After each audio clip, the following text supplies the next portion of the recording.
আসসালামু আলাইকুম, আমি নওয়াজ শরীফ। আজকে আমরা যে বিষয়টা শিখব সেটা হচ্ছে একটা বিএলডিসি মোটরকে আমরা কিভাবে ইএসসির মাধ্যমে ফরওয়ার্ড বা রিভার্স ডিরেকশনে ঘোরাতে পারি।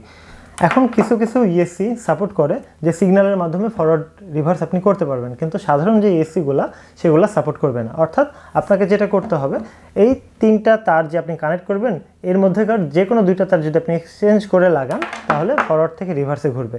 কিন্তু আলাদা হাই কোয়ালিটির কিছু ইএসসি পাওয়া যায় যেগুলো আপনি সিগন্যালের মাধ্যমেই ভেতর থেকে সে আপনার ফরওয়ার্ড এবং রিভার্স ডিরেকশনে ঘোরাতে পারবে, সেভাবে সে সিগন্যালটা জেনারেট করবে। তো এই বিষয়টা আপনি ফলো করবেন। এখন আপনি মোটরটাকে কেন রিভার্স ডিরেকশনে ঘোরাবেন, কেন ফরওয়ার্ড ডিরেকশনে ঘোরাবেন? এখন আমরা যারা প্লেন তৈরি করি এক পাখার বা দুই পাখার, সেক্ষেত্রে দেখা যায় যে আপনার একটা মোটরের কোনো একটা পাখা ভেঙে যাওয়ার পরে আমরা আরেকটা আগে ক্লকওয়াইজ পাখা ব্যবহার করছিলাম, সেজন্য আমরা ক্লকওয়াইজ ঘোরাচ্ছিলাম মোটরটার ডিরেকশন। কিন্তু একটা জোড়ার সাথে তো আরেকটা আপনার কালো কাউন্টার ক্লকওয়াইজ পাখা দেওয়া থাকে, সেই পাখাটা আমি এখন কীভাবে ব্যবহার করতে পারি? তাহলে সেই কাউন্টার ক্লকওয়াইজ পাখাটা ব্যবহার করতে গেলে আমাকে অবশ্যই মোটরটা রিভার্স ডিরেকশনে ঘোরাতে হবে এবং থ্রাস্টটা আগের মতোই থাকতে হবে। তাহলে আমাদেরকে মোটরটা রিভার্স করতে হচ্ছে। আবার আমাদের এরকম ক্ষেত্রেও প্রয়োজন হতে পারে যে আপনি একটা ড্রোন তৈরি করছেন, কোনো একটা মোটরের আপনার ডিরেকশন ঠিক নাই, নিচের দিকে বাতাস দেওয়া বাদে উপরের দিকে বাতাস দিচ্ছে, তার মানে তো ড্রোনটা উপরে যাওয়া বাদে নিচের দিকে যাবে। তো সেক্ষেত্রে আপনি মোটরটাকে আপনি উল্টা দিকে ঘোরাতে চাইবেন বা সোজা দিকে ঘোরাতে চাইবেন, সেক্ষেত্রে আপনি মোটরের যে কোনো দুইটা তার এক্সচেঞ্জ করে দিলে আপনার খুব সুন্দরভাবে ফরওয়ার্ড থেকে রিভার্স বা রিভার্স থেকে ফরওয়ার্ডে ঘুরবে।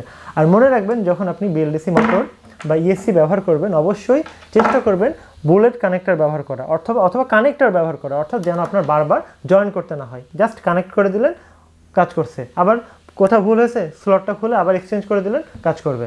আর মনে রাখবেন, কখনোই আপনি এই ইএসসিকে পাওয়ার দেওয়ার সময় প্লাস মাইনাস ভুল করবেন না। প্লাস মাইনাস ভুল করলে আপনার ইএসসিটা পুড়ে যেতে পারে। তো চলুন আমরা বিষয়টা প্র্যাকটিক্যালে দেখে আসি।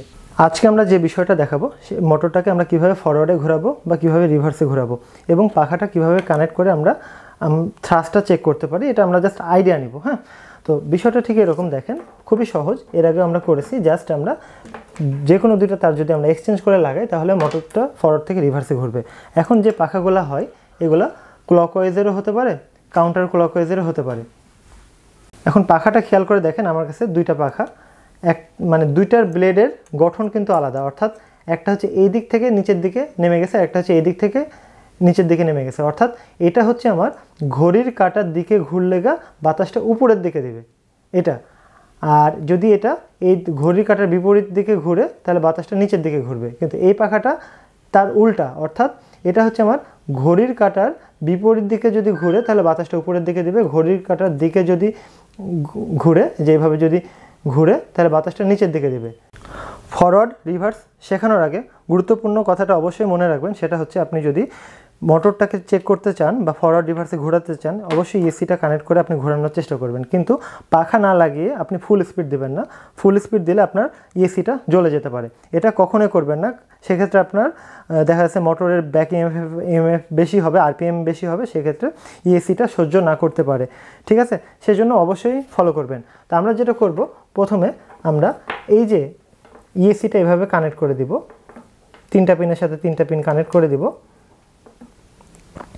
আমার কাছে যে সার্ভো টেস্টারটা আছে দেখেন, একটু খেয়াল করে দেখেন, এ পাশে আমার আউটপুট আর এ পাশে ইনপুট। এখন আমি আউটপুট ব্যবহার করব, সবার নিচেরটা নেগেটিভ, মাঝেরটা পজিটিভ, উপরেরটা সিগন্যাল। আমরা সার্ভো টেস্টার নিয়ে ডিটেলসে ভিডিও বানিয়েছি, সেখানে আমরা দেখিয়েছি কীভাবে এটা ব্যবহার করতে হয়। ঠিক সেইভাবে আমরা কানেক্ট করব। এই যে এখানে দেখেন সিগন্যাল পিন, ইএসসি থেকে আসা সিগন্যাল পিন, নিচেরটা হচ্ছে কমলা, এই কমলাটা হচ্ছে আমার সিগন্যাল, মাঝেরটা হচ্ছে আমার লাল, এটা হচ্ছে 5 ভোল্ট, আর এটা হচ্ছে ব্রাউনটা হচ্ছে আমার নেগেটিভ। তো আমার দেখে শুনে কানেকশন করতে হবে। অর্থাৎ আমার এই সার্ভো টেস্টারে সবার নিচেরটা নেগেটিভ, মাঝেরটা পজিটিভ, উপরেরটা সিগন্যাল, আমি এইভাবে যে কোনো একটা সেকশানে লাগিয়ে দেবো। এখন আমি ঠিকভাবে লাগিয়ে দেওয়ার পরে আমি ব্যাটারিটা কানেক্ট করব এইভাবে। ব্যাটারিটা যখন কানেক্ট করব, এই দেখেন ক্যালিব্রেট হবে। আচ্ছা, এখন আমি একটু ঘোরানোর চেষ্টা করি, এটা খেয়াল করে দেখেন, আমি নিচের দিকে নামাচ্ছি, এটা ঘুরছে। এটা ফুল স্পিডে আমি ঘোরাবো না। ফুল স্পিডে কেন ঘোরাবো না? কারণ আমি পাখাটা কানেক্ট করিনি। পাখাটা কানেক্ট করলে আমি ফুল স্পিডে ঘোরাতে পারবো। তাহলে আমি সেফটির সাথে আমি ঘোরানোর চেষ্টা করব, হাতে যেন না লাগে। হুট করে যদি হাতে লাগে রগও কিন্তু কেটে যেতে পারে, এটা খুবই সেন্সিটিভ জিনিস। তার জন্য আমি যেটা করব, এটা লাগাবো। এটা লাগানোর পরে আমি আমার যদি প্রয়োজন হয় এরকম ওয়াশার ব্যবহার করার, সেক্ষেত্রে ওয়াশার ব্যবহার করব, যদি প্রয়োজন না হয় ব্যবহার করব না। বিভিন্ন ধরনের মোটর হতে পারে, কিছু কিছু জায়গাতে ওয়াশার ব্যবহার করতে হয় এভাবে, মানে এটা এভাবে ভেঙে নিয়ে এর মধ্যে লাগিয়ে তারপরে মোটরের সাথে কানেক্ট করতে হয়। তবে এটার জন্য এটার প্রয়োজন হচ্ছে না, তাই আমি ব্যবহার করছি না। এখন ধরেন আমি চোখ বন্ধ করে একটা পাখা আমি লাগিয়ে দিলাম ঠিকভাবে, অর্থাৎ ওয়াশার যেখানে লাগাতে হয় সেটা কিন্তু নিচে থাকে, এভাবে আমি লাগিয়ে দিলাম। লাগিয়ে দেওয়ার পর আচ্ছা, এটা হচ্ছে আগে না, এটা আগে, এটাতেই আপনার এটা চেপে রাখবে, এটা আগে, তারপর হচ্ছে এটা লাগাতে হবে। লাগানোর পরে আমি এটা এভাবে লাগাবো। এখন আপনি বুঝতে পারবেন রিভার্স ফরওয়ার্ড কেন প্রয়োজন হতে পারে। এখন এখানে অবশ্যই আপনাকে টাইট করার চেষ্টা করতে হবে। এখানে কোনো একটা চিকন জিনিস ভরে আপনি এইভাবে একটু টাইট করে দেওয়ার চেষ্টা করবেন। হ্যাঁ, খুব বেশি টাইট করবেন না, তাহলে প্যাচটা কেটে যাবে। আচ্ছা, এখন আমরা একটু ঘুরে দেখার চেষ্টা করি। দেখেন বাতাসটা আমার উপরের দিকে, আর পাখা যখন আপনি কানেক্ট করবেন চারটা মোটরে আপনি স্ক্রুটা লাগিয়ে দিবেন, তাহলে আপনার কাঁপবে না।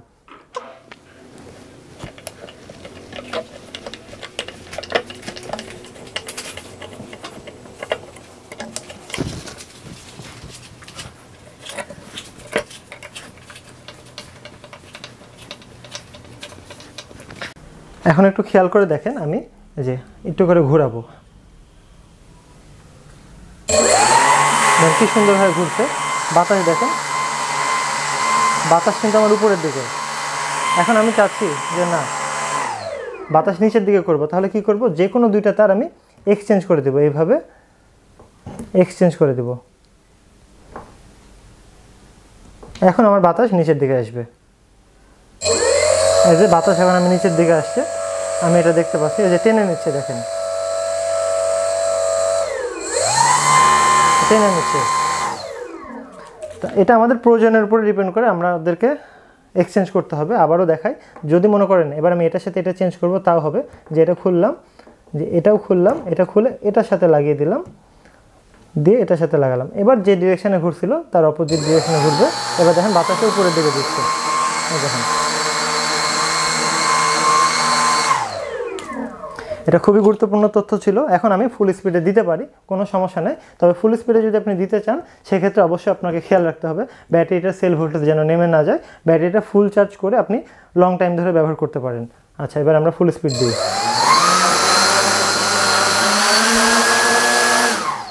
এক্সেস ফুল স্পিড দিব না, কারণ দেখা যাচ্ছে আপনার এটা উঠে যাওয়ার চেষ্টা করবে, ল্যাপটপের সাথে লেগে দুর্ঘটনা ঘটতে পারে। এটা ফাঁকা প্লেসে আপনি টেস্ট করতে পারেন।